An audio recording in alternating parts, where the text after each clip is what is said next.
Ashwin music की शानदार प्रस्तुति। Music by Priyanshu Singh.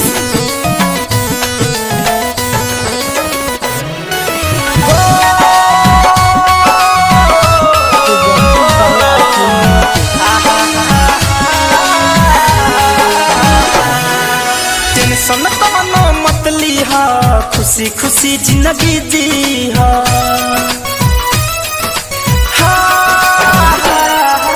Tension कवनो मत लीहा, खुशी खुशी जिंदगी जीहा।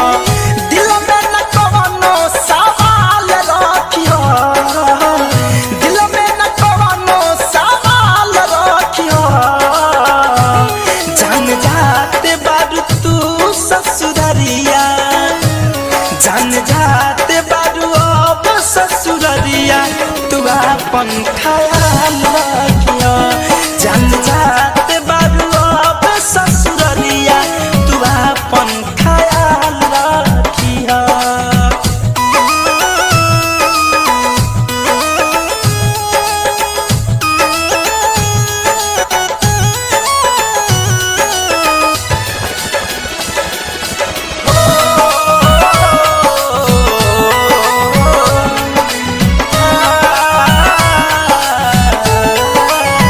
तोहर प्यार यार हम न भुलाई, कौनो बहाने मिले तोहरा से आई।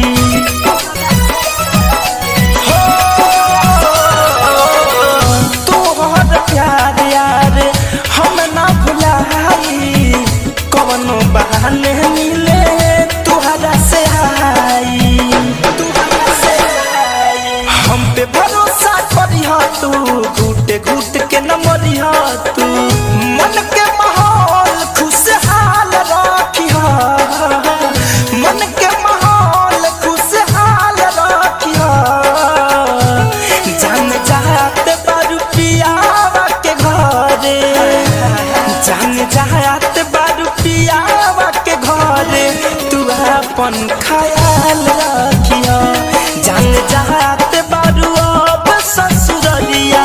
तू अपन ख्याल रखिया।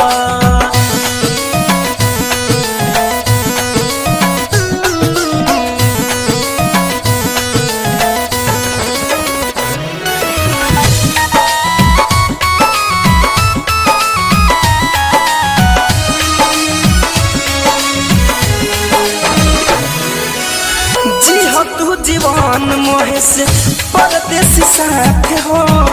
फोन पर धनंजय से कर ली हो बात हो।